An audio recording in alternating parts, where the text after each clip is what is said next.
A paz do Senhor, meus queridos irmãos e amados ouvintes da Palavra de Deus.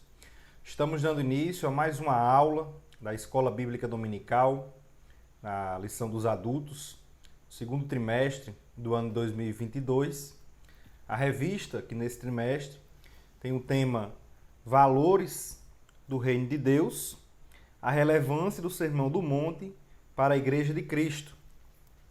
E hoje a lição é a lição de número 4, que será aí dada nas igrejas no dia 24 de abril de 2022. Desde já, todos estão convidados a participar da Escola Bíblica Dominical. A gente traz aqui essa lição, esse estudo preparatório, um pré-estudo para que os irmãos possam participar de forma mais efetiva da aula em suas igrejas, já levando aí os versículos como referências, tendo aí alguns comentários que vão ajudar no desenvolver, isso serve tanto para os professores como também para os alunos da Escola Bíblica Dominical. E você, amado ouvinte da Palavra de Deus, que ainda não participa da Escola Dominical, ainda não frequenta uma igreja evangélica, também é convidado para participar da Escola Bíblica Dominical, ouvir a Palavra de Deus,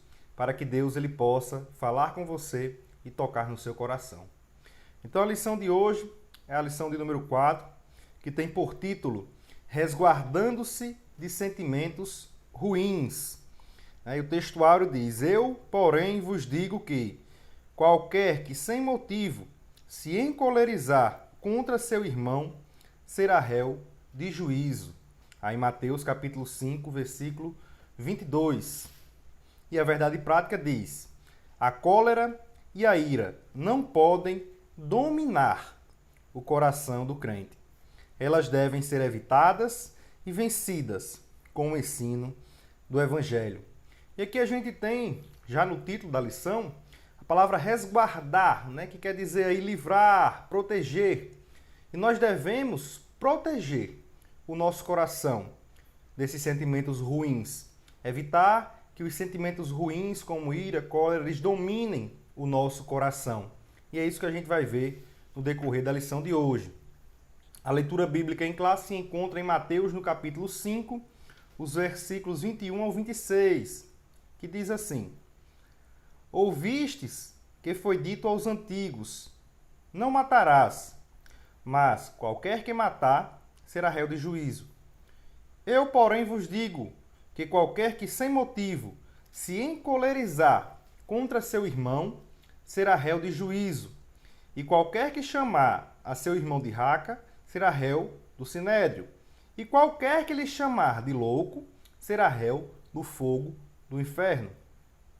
Portanto, se trouxeres a tua oferta ao altar, e aí te lembrares de que teu irmão tem alguma coisa contra ti, deixa ali, diante do altar, a tua oferta, e vai reconciliar-te primeiro com teu irmão, e depois vem e apresenta a tua oferta.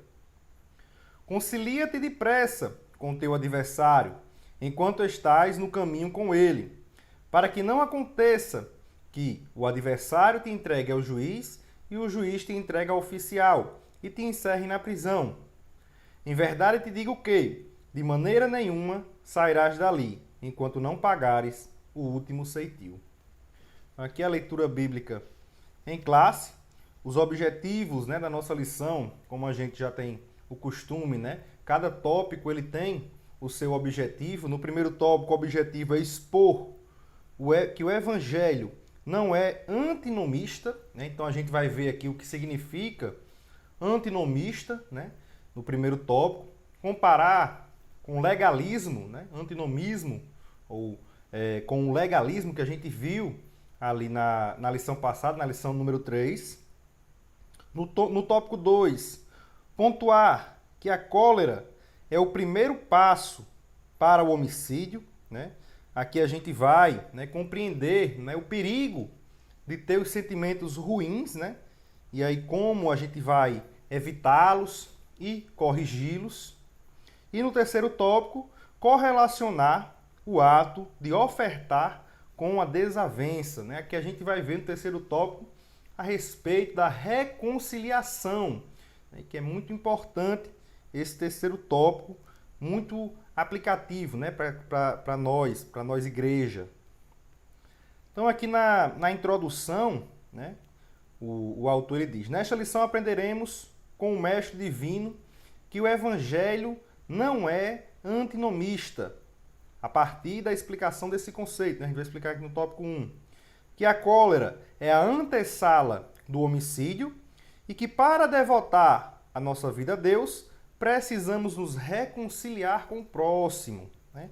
Que cada um dos tópicos, né, os 3 tópicos, falarão a respeito disso. Veremos que o nosso Senhor colocou em alta conta o valor da pessoa humana. E por isso, a seção bíblica de Mateus, capítulo 5, versículo 21 ao 26, será o objeto do nosso estudo. Então a gente vê que Jesus ele colocou em alta conta o valor da pessoa humana. Jesus ele radicalizou no seu tempo. Ele valorizou aquelas pessoas que eram marginalizadas na sociedade. As crianças, as mulheres, os estrangeiros, os doentes, aquelas pessoas que eram esquecidas na sociedade. Jesus ele valorizou, ele mostrou o verdadeiro valor, diferente do que os judaizantes legalistas faziam. Davam muitas das vezes mais valor aos rituais do que às pessoas. Jesus ele valorizou mais as pessoas do que os rituais. Então aqui no tópico 1, sem mais demora, o Evangelho não é antinomista. E aí, né, a gente fica pensando, o que é antinomismo ou antinomianismo, né? E aí é o primeiro ponto, né? É justamente essa pergunta que a gente vai responder. A palavra nos fornece a própria definição, constituída do grego anti, que quer dizer contra, e nomos, que é lei, norma, regra, né? Que diz respeito a tudo contrário à lei, normas e regra. Então, o antinomismo é tudo aquilo que se opõe a leis, normas e regras. Essa palavra, né, antinomismo, ela traz aí a ideia de que os cristãos eles não precisam obedecer à lei moral do Antigo Testamento. E a gente vê, né, que, na verdade, a lei, como a gente viu na lição passada, ela era constituída de aspectos civis, cerimoniais e morais. E os aspectos civis e cerimoniais, eles ficaram restritos a Israel. Na dispensação da lei, a lei era composta, né, por esses 3 aspectos, a lei dada por Deus a Moisés, e esses aspectos eles ficaram restritos apenas às pessoas de Israel, pois fazem parte da cultura do povo de Israel. Mas o Senhor Jesus, ele estabeleceu os princípios morais da lei no Sermão do Monte e durante o seu evangelho pregado aqui na terra. Então a gente vê que o antinomismo ou antinomianismo, ele vai contra, né? Ele diz que nós não precisamos obedecer aos princípios morais da lei. Só que, como eu disse, eles foram estabelecidos pelo Senhor Jesus. Então nós precisamos, como cristãos, obedecer a esses princípios morais. Defensores antinomistas dizem que a lei, aí o primeiro, né, a primeira coisa que eles dizem é que a lei não teve origem em Deus Pai e que por isso ela deve ser rejeitada. Há os que dizem que Deus havia determinado por decreto a existência do pecado, de modo que jamais se pode evitá-lo. Por isso não há razão para a existência da lei. Por fim, outros ainda defendem simplesmente que a lei é oposta ao Evangelho. Então, em primeiro eles dizem que a lei ela não teve origem aí em Deus. E quando a gente vai lá em Êxodo, no capítulo 20, logo no versículo 1, a gente vê que Deus, ele fala a lei para o seu povo. Então foi Deus quem deu a lei para o povo de Israel. Então a lei ela foi dada por Deus. Já contraria aí o antinomismo. Segundo eles dizem que o pecado, né, ele não pode ser evitado, portanto não há razão para a lei. Só que a gente viu também na lição passada que a lei, ela tem a função de mostrar a malignidade do pecado, revelar que o pecado, ele é maligno. E também tem a função, né, consequentemente, de mostrar que o homem ele não pode se auto-justificar. Ou seja, ela serve de um guia para Cristo, porque somente em Cristo podemos alcançar a justificação. Então a lei ela tem essas duas funções, de mostrar o pecado e mostrar que o homem ele não pode se justificar. Então, não é que a lei ela não tem que existir, porque, como eles dizem aqui, né, o pecado não pode ser evitado. Na verdade, a lei ela está ali para mostrar que o pecado existe. Se não existisse a lei, e isso daqui é justamente um dos erros que há no antinomismo, não haveria como você saber se estava errado ou certo no que você está fazendo. E aí abre brecha para a libertinagem. Eles vão fazer aquilo que eles quiserem, aquilo que der na teia. Então aqui já é refutado, né, o antinomismo. E por último eles dizem que a lei é oposta ao evangelho. Mas a gente viu também na aula passada isso. Em Romanos, no capítulo 3, no versículo 31, Paulo ele diz que a lei foi estabelecida. E o Senhor Jesus ele também disse que não veio abolir a lei, mas cumpri-la.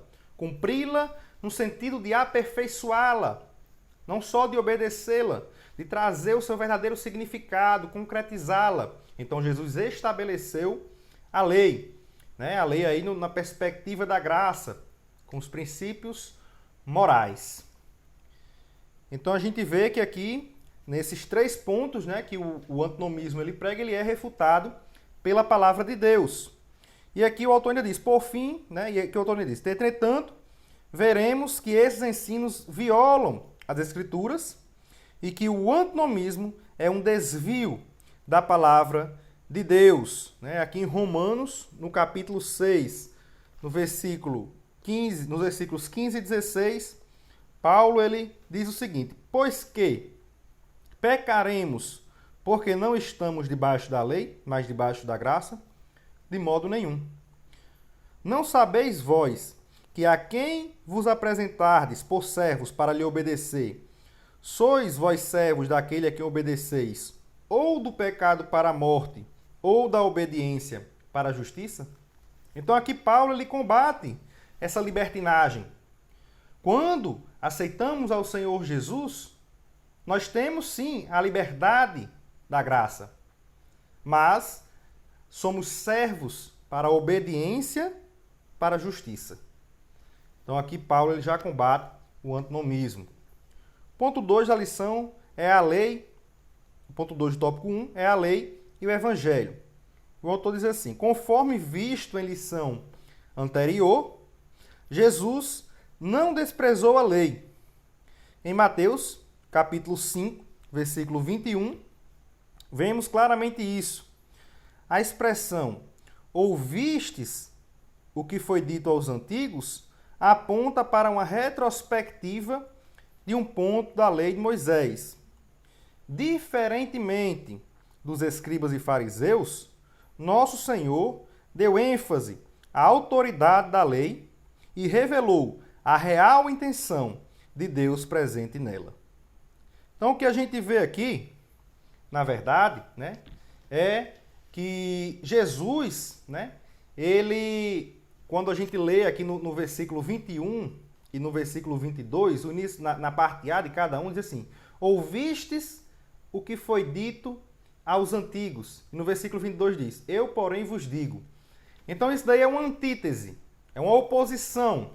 Jesus está se opondo, né, ao que foi dito, mas não à lei de Moisés. Jesus ele faz uma oposição à interpretação dos escribas e fariseus. Aquele sistema de leis frias e sem vida, como a gente viu na lição 3. Jesus ele estava se opondo a isso daí, mostrando o verdadeiro sentido da lei, porque os fariseus e escribas estavam interpretando apenas no sentido físico, mas Jesus trouxe o verdadeiro sentido, que não era apenas no sentido físico, mas também no sentido psicológico, emocional. E aqui a gente vê: atente para o mandamento, não matarás. Enquanto os escribas e fariseus interpretavam esse mandamento de maneira restrita ao ato liberal, né? Aí ao ato, à consumação do ato físico, né? De matar uma pessoa, nosso Senhor o ampliou e aprofundou, demonstrando que o homicídio tem início no coração do ser humano, a partir da ira, do ódio e da cólera. Então aqui, Jesus, né, ele mostrou que a lei, ela não inclui somente aí a consumação do ato físico, mas também o aspecto psicológico, o aspecto emocional. Não é apenas, né, Jesus está dizendo, não é apenas agindo, matando fisicamente, que você estará matando o seu próximo. Mas, se no seu coração você estiver com ira, com ódio, com cólera do seu irmão, você também está praticando o homicídio. E aqui no ponto 3 do tópico 1, legalismo versus antinomismo. O legalismo a gente viu na aula passada, na lição 3. Quem não assistiu, né, e ficar com alguma dúvida, volta, dá uma olhada na lição 3. É muito importante, porque essas lições elas têm um ensinamento progressivo. Então, o que foi visto na aula 1 foi também visto na aula 2, na aula 3, está sendo visto na aula de hoje. Estamos falando a respeito dos valores do reino de Deus. Então, tudo isso vai ser visto em várias aulas. Então, se você não viu as aulas passadas, volta, dá uma olhada e dá continuidade na aula de hoje. Então, o legalismo é uma atitude que se concentra na observância e prática rigorosa das leis, como elemento determinante para uma comunidade alcançar o favor de Deus, a graça de Deus, a justificação diante de Deus. Por outro lado, o antinomismo rejeita todo tipo de normas morais, deixando a pessoa livre para pecar. Então a gente vê aqui que o legalismo, ele se baseia no binômio lei-obra, que como a gente viu também na aula passada, os fariseus, eles pensavam que praticando a lei, cumprindo toda a lei, eles conseguiriam se justificar diante de Deus. Só que a gente sabe que é impossível para o homem cumprir toda a lei, principalmente com os ensinamentos frios e sem vida, as interpretações impostas ali pelos escribas e fariseus, que eles mesmos não cumpriam, né? E isso é combatido ali por Paulo em Efésios, no capítulo 2, nos versículos 8 e 9, né? Onde Paulo, escrevendo ali, ele diz: porque pela graça sois salvos, por meio da fé. E isso não vem de vós, é dom de Deus. Não vem das obras, para que ninguém se glorie. Então a gente vê que a salvação, a justificação, ela não vem por meio das obras. Então aqui o legalismo ele é refutado. A justificação ela não pode ser alcançada através daquilo que nós fazemos. Nós alcançamos a justificação através da graça, da fé no Senhor Jesus. E, por outro lado, né, o antinomismo, ele mostra, né, que nós não estamos aí sujeitos, né, a leis, a normas, né? Estamos livres para fazer aquilo que a gente quiser e bem entender. Isso aí configura libertinagem. E a gente vê, na verdade, que a graça, ela traz uma liberdade para nós. Ela nos liberta justamente do legalismo que os escribas e fariseus queriam impor sobre as pessoas. Mas a graça, ela traz essa liberdade. Mas essa liberdade não significa libertinagem. Porque como a gente viu, o Senhor Jesus, ele estabeleceu a lei. Nós não estamos isentos de obedecer. Como a gente leu aqui já hoje, nós obedecemos para a justiça. Obedecemos os preceitos do Senhor Jesus, como estamos estudando aqui hoje.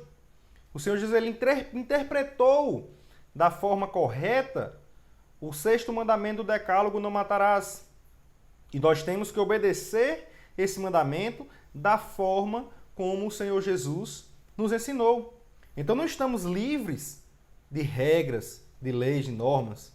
Elas têm que ser obedecidas de acordo com a graça, de acordo com o evangelho que o Senhor Jesus nos trouxe, não de acordo com o legalismo farisaico. E aqui a gente vê alguns versículos, né? Que em 1 Coríntios, no capítulo 6, versículo 12, a igreja lá de Corinto, ela estava querendo justamente, né, fugir por esse caminho da libertinagem.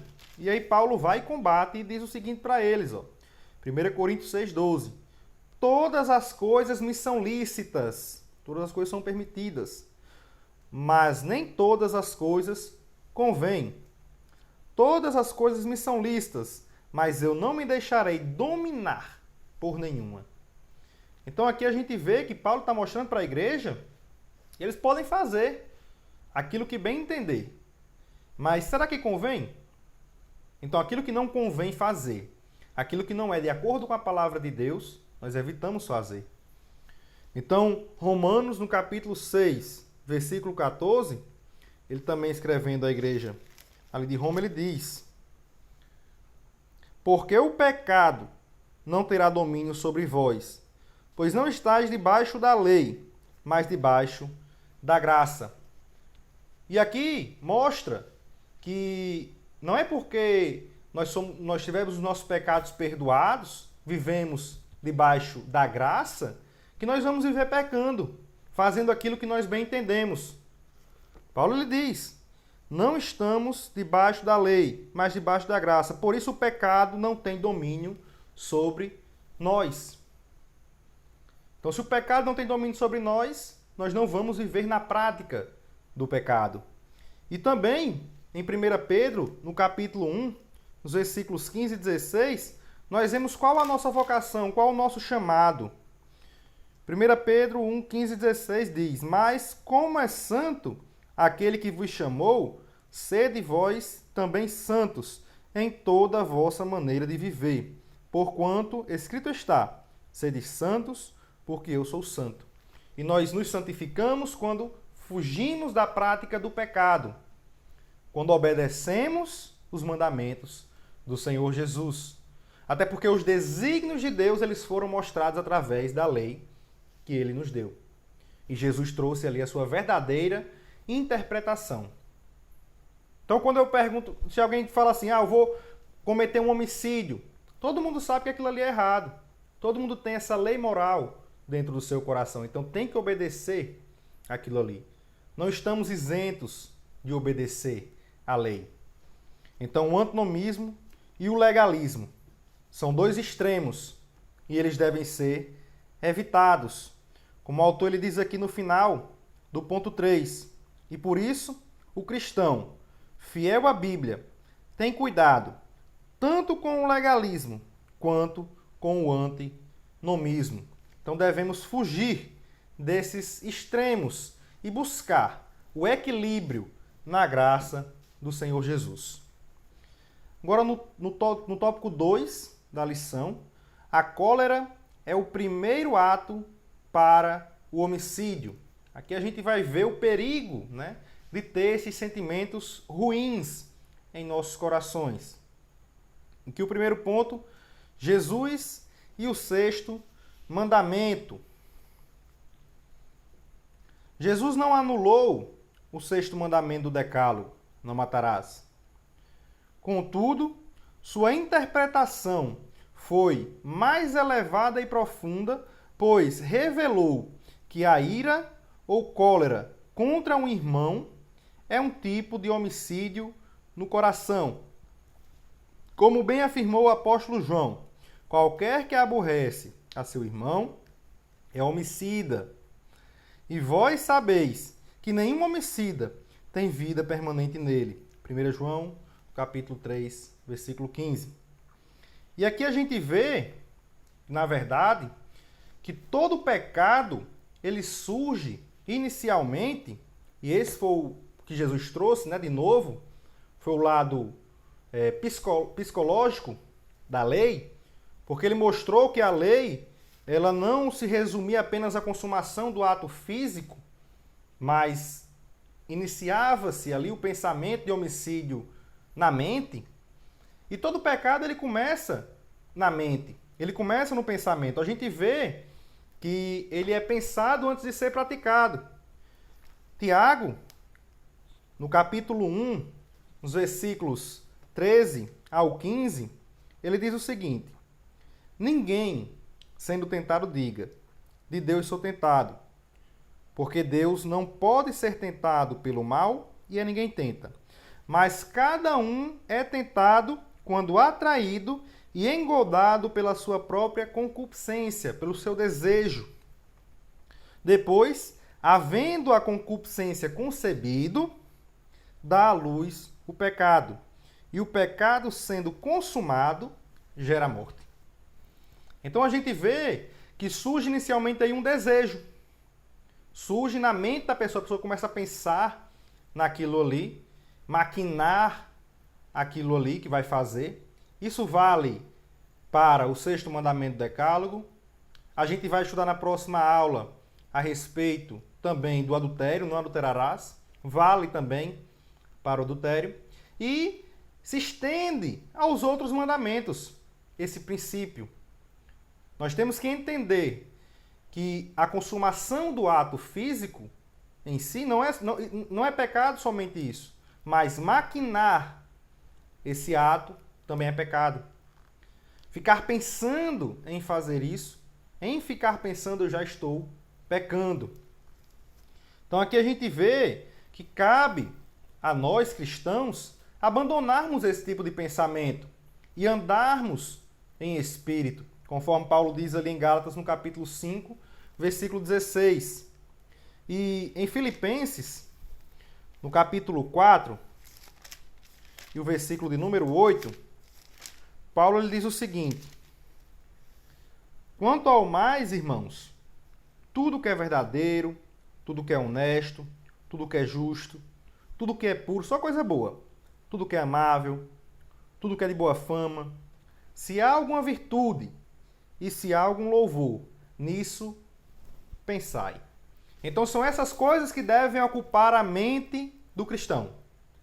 Ele deve ocupar a sua mente com coisas louváveis, com coisas em que há virtude, com coisas que são boas, com coisas verdadeiras, com coisas honestas. É isso que deve ocupar a nossa mente. Paulo também escrevendo aos Colossenses, no capítulo 3, ele diz que nós devemos pensar nas coisas que são de cima. Então, nós cristãos, para evitarmos ter esses tipos de pensamentos que levam-nos a pecar contra Deus, devemos colocar os nossos pensamentos em coisas boas.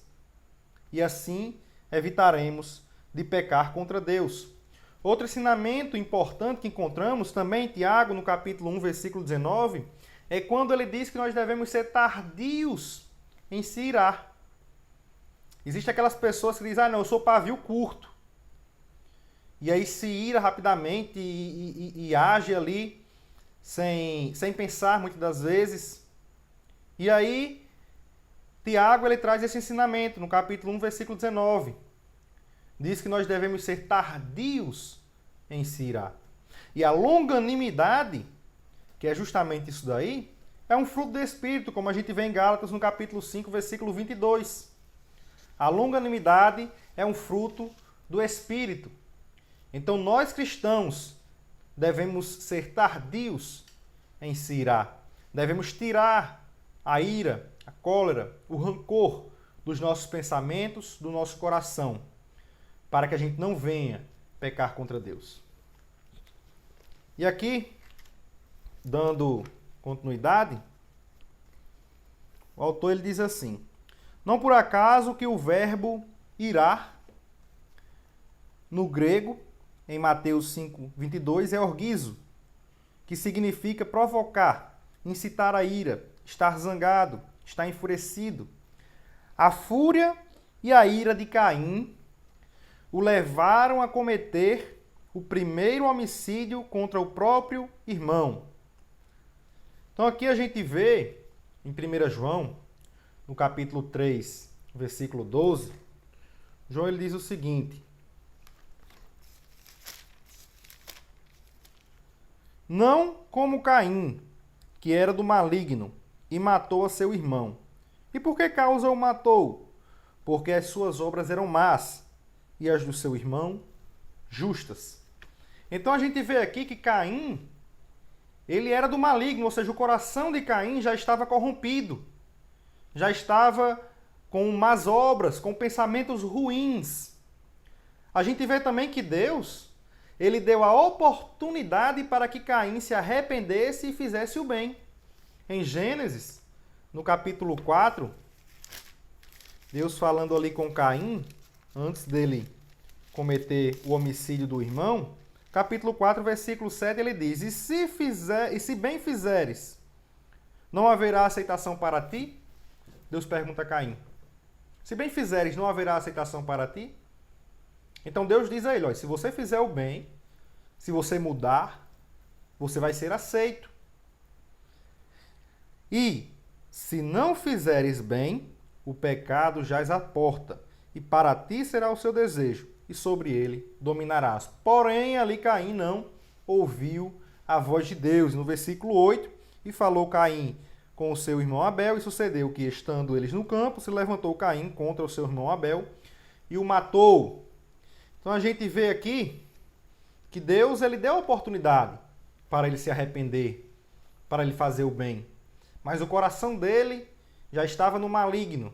O coração dele já estava cheio de ira, de rancor, de inveja do seu irmão.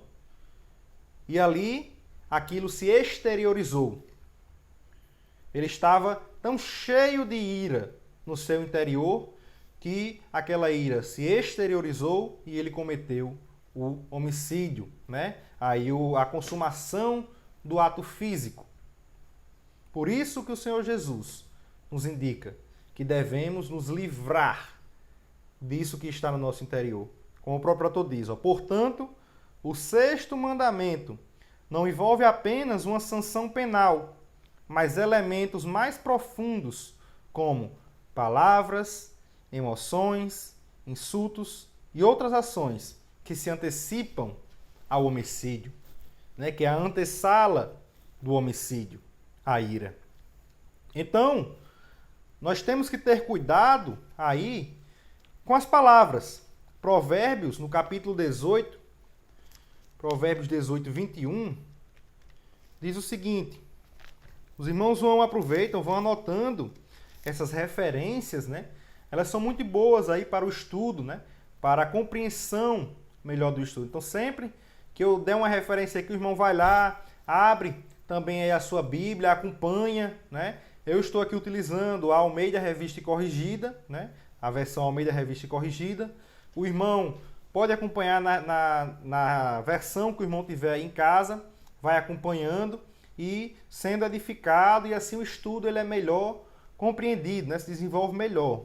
Então, Provérbios, no capítulo 18, 21, diz o seguinte: a morte e a vida estão no poder da língua, e aquele que a ama comerá do seu fruto. Então, aqui a gente vê que as palavras, elas têm poder tanto de dar vida, como também de matar. Então, muitas das vezes, a morte, ela vem através de palavras. Pessoas que tão rancorosas, cheias de ira, cheias de cólera, despejam ali lixo, né? A sua ira contra o seu próximo.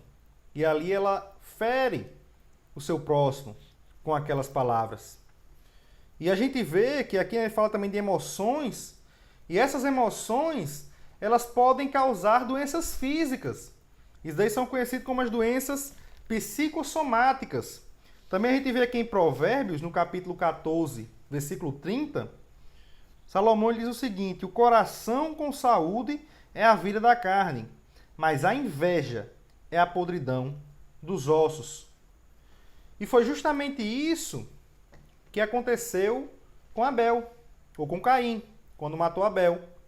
ele estava ali com inveja do seu irmão, e a gente vê no capítulo 4, versículo 5 de Gênesis, diz assim: mas para Caim, para sua oferta, não atentou. E irou-se Caim fortemente, e descaiu-lhe o semblante.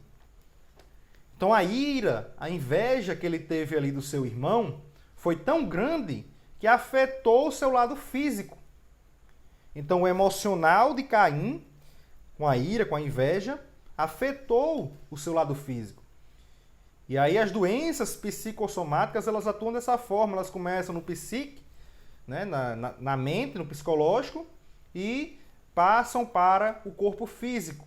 Então nós devemos fugir desse tipo de sentimento, pois eles só trazem doenças, só trazem coisas ruins, tanto para a pessoa que está cheia daquilo, como também quando ela despeja em cima de alguém. Quantos irmãos estão aí amargurados por causa de uma palavra que ouviu de alguém que estava cheio de ira? Então nós devemos buscar tirar isso de dentro de nós, esse sentimento ruim, que só traz cada vez coisas mais ruins. Aqui no ponto 2, a cólera no contexto bíblico, ponto 2 do tópico 2. Tanto o salmista quanto o apóstolo Paulo escreveram que um servo de Deus pode irar-se, mas não deve pecar. A ira é uma emoção humana, né? É importante a gente destacar isso daqui, que a ira, ela faz parte das nossas emoções. Então, todo ser humano, ele está sujeito a irar-se. Por isso, na Bíblia, vemos pessoas justas se irando. Mas olha só, contra o pecado, contra os atos desumanos, contra o desrespeito à palavra de Deus, é que a gente vê em Oséias, no capítulo 4, nos versículos 1 ao 3. Nosso Senhor manifestou também ali a sua ira, né, contra os que faziam do templo um covil de ladrões, está lá em João, no capítulo 2. Entretanto, a ira não pode nos controlar e devemos examinar se ela provém de um espírito reto, de um coração puro, ou se é uma obra da carne, do tipo pecaminosa, orgulhosa, odiosa e vingativa. O imperativo bíblico é que a ira não pode nos dominar. Então o que a gente vê aqui é que a ira, ela é um sentimento humano. Então nós estamos sujeitos a se irar. Mas vale ressaltar, não para pecar, não como uma obra da carne, do tipo pecaminosa, orgulhosa, odiosa e vingativa. Até porque, se alguém fizer um mal contra nós, e aí a gente também vê outro tipo de ira, em Romanos, no capítulo 12, versículo 19, o conselho que o apóstolo Paulo dá é o seguinte: não vos vingueis a vós mesmos, amados, mas dai lugar à ira, essa ira que é a ira de Deus, porque está escrito: minha é a vingança, eu recompensarei, diz o Senhor. Então tem também a ira de Deus, que aí é uma ira de um Deus justo, de um Deus que faz justiça, de um Deus santo. Então não é fruto aí não é uma obra da carne essa ira. Não provém de uma obra da carne. Como o caso também que estamos aqui das pessoas que se iram contra injustiças sociais. O caso de Jesus se irando ali contra aqueles mercadores do templo, lugar de adoração. Então, existe a ira que provém de um coração puro, a ira contra um pecado, por exemplo, e existe aquela ira que é da carne. Mas o conselho da Bíblia, mesmo que você esteja se irando com algum motivo, algum propósito, o conselho é que a ira não pode dominar. Como Paulo diz em Efésios, no capítulo 4, versículo 6, onde ele diz: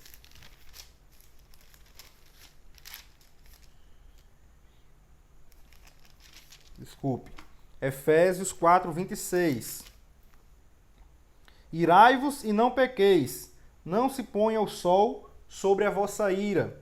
E também o autor aos Hebreus, aqui a referência dada pelo autor da lição, o autor aos Hebreus, no capítulo 12, versículo 15, ele diz, e esse versículo aqui ele é muito importante dentro do nosso estudo: tendo cuidado de que ninguém se prive da graça de Deus e de que nenhuma raiz de amargura brotando vos perturbe e por ela muitos se contaminem.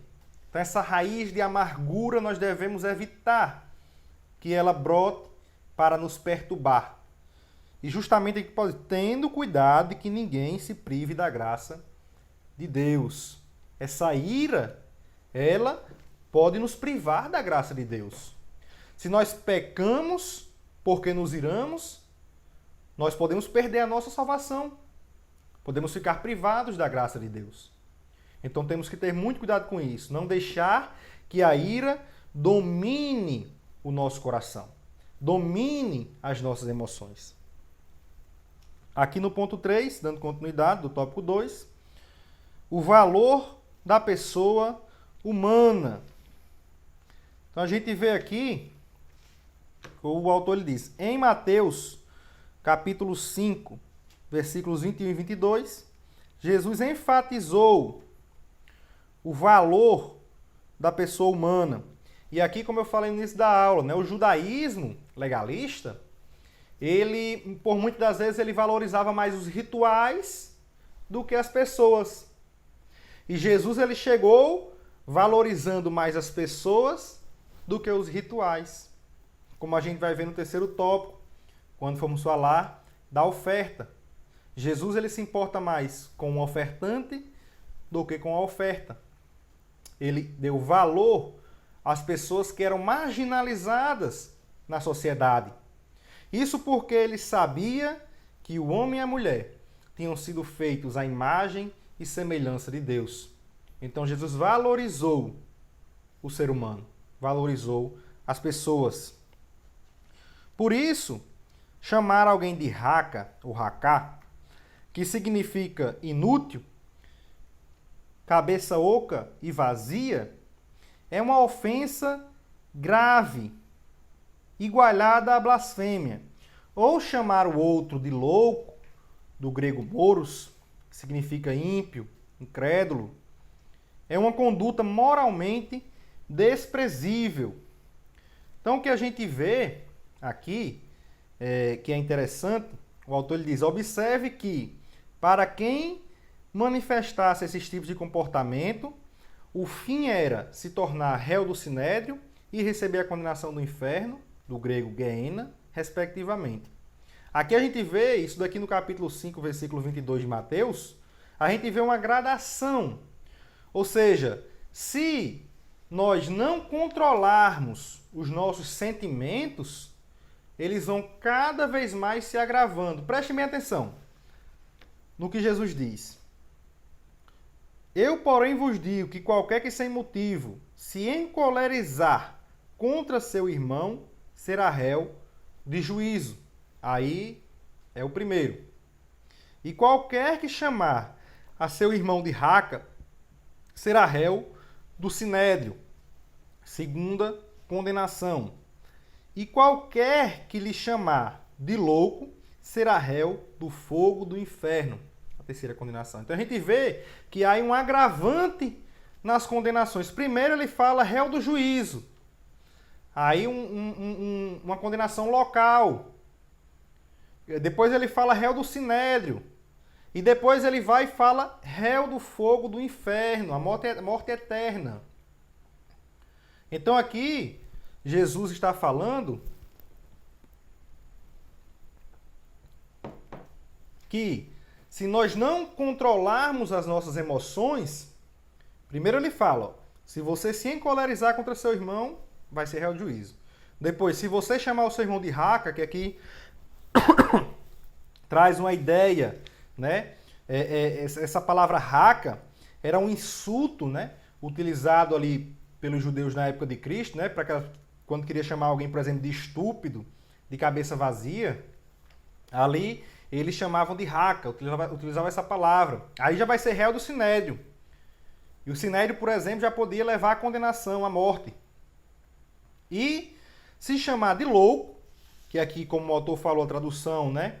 Moros, ímpio, incrédulo, né? Quando você chamar alguém e dizer que alguém é incrédulo, é um ímpio, aí você vai ser réu do fogo do inferno, porque você está condenando aquela pessoa ao inferno e você se torna automaticamente réu do fogo do inferno.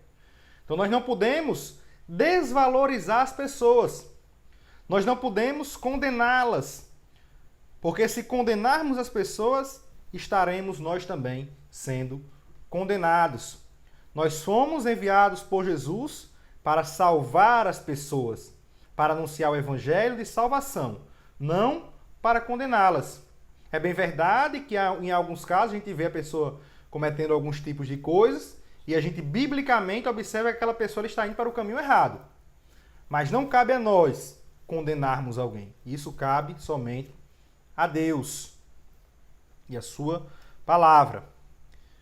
E aqui o autor continua. Nesse sentido, nosso Senhor mostra que não só pega quem comete o homicídio, mas igualmente os que nutrem a cólera, o ódio e o rancor no coração. Por isso nós devemos se esvaziar desse tipo de coisa. A vida humana tem um valor sagrado. Por isso, o patrão deve tratar bem o seu empregado e este, consequentemente, deve respeitar o patrão. O irmão não pode fazer acepção de pessoas para com o outro irmão, quer por causa da cor da pele, quer por diferenças econômicas. Pois, como o apóstolo Pedro disse, reconheço por verdade que Deus não faz acepção de pessoas, não diferencia as pessoas. E isso daqui também é combatido por Tiago, no capítulo 2, nos versículos 8 ao 9, a acepção de pessoas. E Jesus, ele mostra que a vida humana tem esse valor sagrado. E a ideia do sexto mandamento do Decálogo, não matarás, é justamente mostrar o valor da vida humana. A vida humana ela é um bem pessoal. Foi Deus quem concedeu. Só Deus tem o direito de tirá-la. Nós não temos o direito de interferir na vida do próximo. Muito pelo contrário, como cristãos, devemos preservar a vida humana. Então, não podemos desvalorizar as pessoas, magoá-las com palavras, porque dessa forma estamos desvalorizando a vida humana.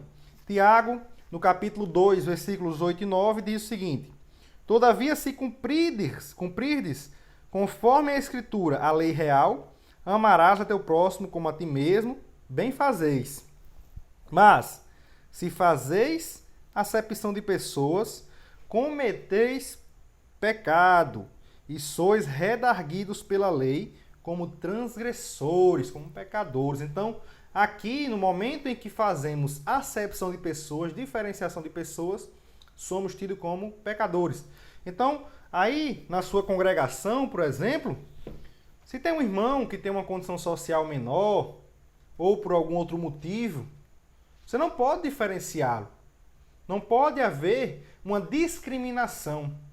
Isso é a coisa, eu acho que mais feia que existe, é ocorrer isso dentro da igreja do Senhor Jesus. Porque ele foi o ser humano, né, como humano que ele veio, foi o que mais combateu esse tipo de discriminação. Foi o Senhor Jesus. Mostrou que toda vida, todo ser humano tem valor. Até por isso, ele morreu na cruz, não somente por mim nem por você, mas por toda a humanidade, por todos. E todos são alcançados pelo sacrifício do Senhor Jesus, porque ele valoriza cada alma, cada ser humano. E nós também temos que valorizar a vida de cada um. Agora, partindo para o último tópico, o terceiro tópico da lição, a gente vai falar, como eu falei, a respeito da reconciliação, né? Como corrigir, né? Evitar esses sentimentos ruins, né? De ira. E o terceiro tópico tem por título a oferta do altar e a desavença. E o ponto 1, a oferta do altar.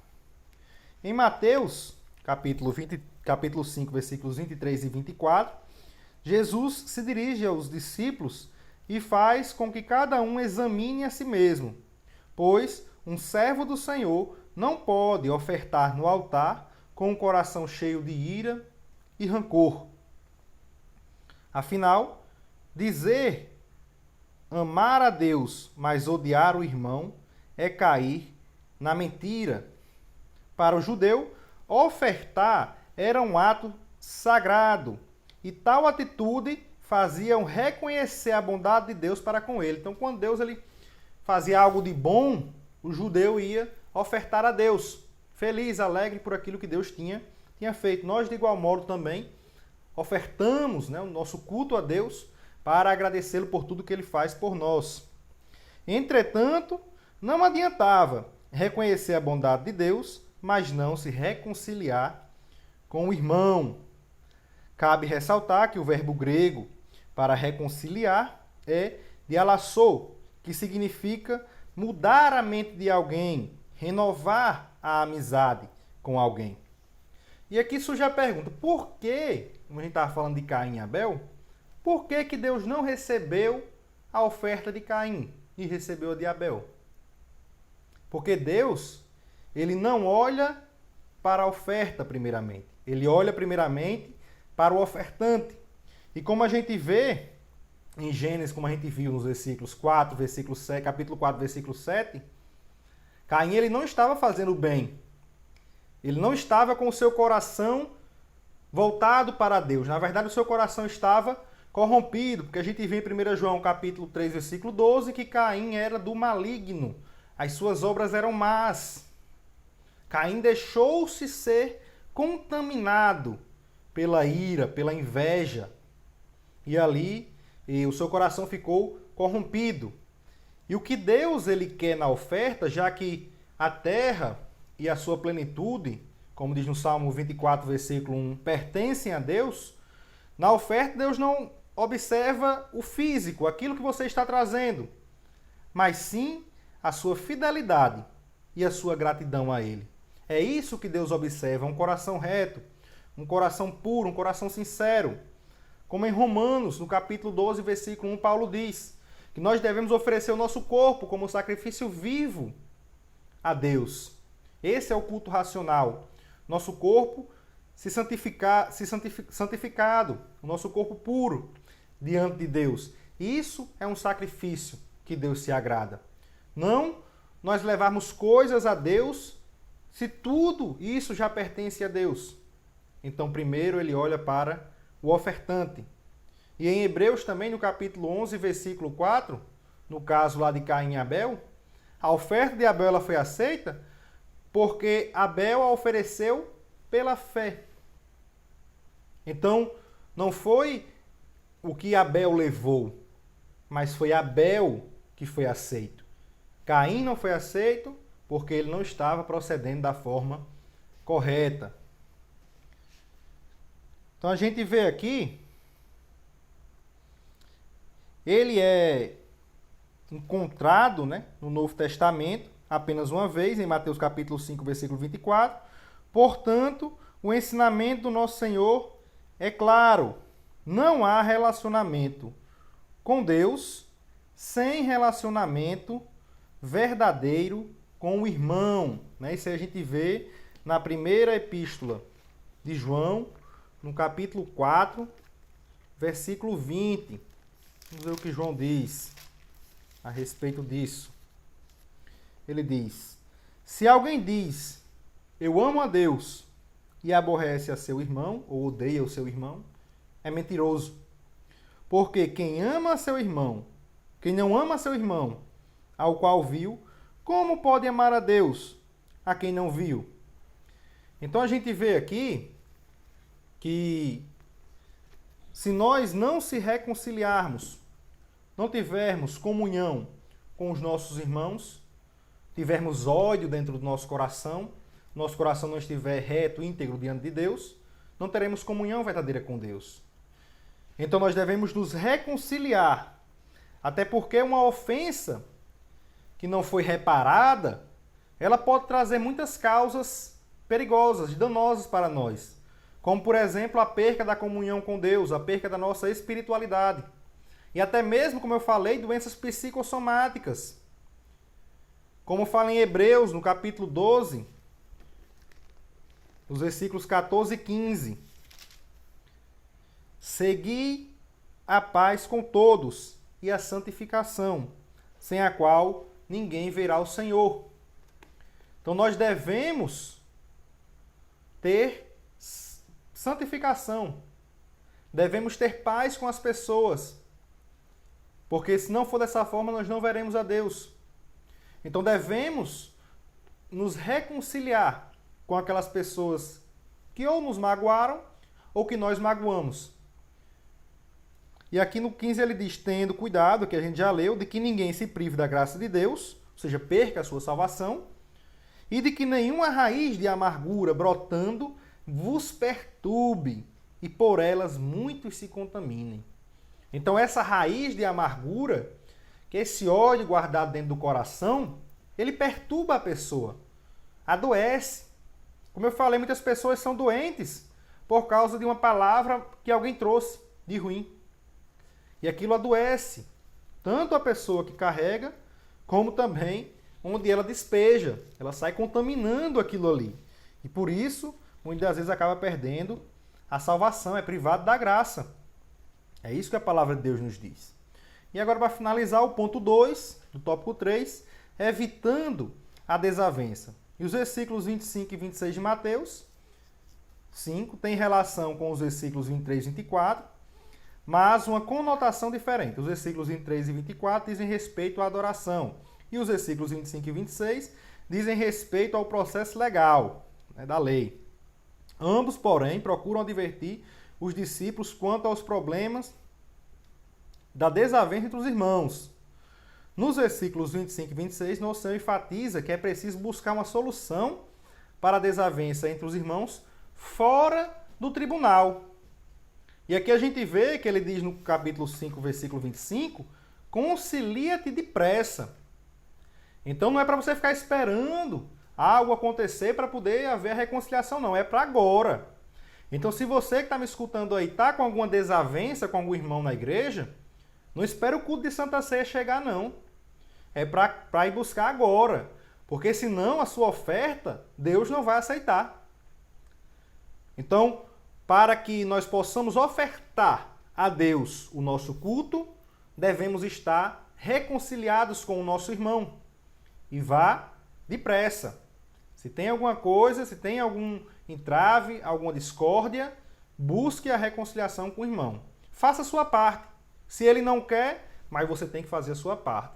Buscar resolver. Claro que em muitos casos, né, em casos judiciais, né, os irmãos eles não entram em consenso e ali é preciso buscar a justiça humana, mas devemos buscar, sempre que possível, resolver as coisas fora do tribunal humano. Né? Naquela época, quando a pessoa era sentenciada, pagaria até o último quadrantes, né, de origem latina, que significa quadrante, aproximadamente aí a quarta parte de um asse, a menor moeda de cobre romana, valendo cerca de um quarto de um centavo. Ou seja, ele iria pagar até o último centavo, né? Até a última parte ali do que ele devesse, ele teria que pagar para poder sair da prisão. Nosso Senhor, portanto, nos convida a sanar as desavenças entre nós e assim preservarmos o bom testemunho. Né? Então nós devemos procurar resolver entre nós para evitar de dar um mau testemunho lá fora. E aí Paulo também fala, atentemos para a reflexiva indagação do apóstolo Paulo. Né? Ousa algum de vós, tendo algum negócio contra outro, ir a juízo perante os injustos e não perante os santos? Não há entre vós sábios, nem mesmo um que possa julgar entre seus irmãos? Então Paulo fala para a igreja de Corinto porque eles estavam buscando resolver os problemas nos tribunais humanos, quanto que poderiam resolver dentro da igreja. Então o que nós devemos, irmãos, é buscar liberar o perdão, como o Senhor Jesus fala ali em Mateus 18, 35, que nós quisermos ser perdoados, nós temos que perdoar também, e perdoar de verdade, buscar reconciliação com os irmãos. E orar para que Deus ele tire todo sentimento ruim de dentro de nós. Ali em Romanos 12, Paulo ele fala, dos versículos 17 ao 21, como nós devemos nos posicionar diante dos nossos inimigos. E aqui para concluir, como servos de Cristo que vivemos as verdades do Evangelho, não deixemos que pensamentos, palavras e ações firam o nosso próximo. Nem deixemos que as desavenças tornem-se disputas entre nós. Em casos de desavenças e desentendimento, à luz das Escrituras, deve-se reconciliar-se imediatamente, seguir a paz com todos, pois é isso que nosso Deus desejou quando escreveu: não matarás. E esse mandamento, o sexto mandamento do Decálogo, originalmente ele não foi escrito para nós, mas ele nos atingiu através da graça do Senhor Jesus, pois ele estabeleceu o verdadeiro sentido do mandamento ali no Sermão do Monte. Então fomos alcançados e no sentido de forma mais ampla, não somente no ato consumado, no ato do homicídio consumado físico, mas também no fator psicológico.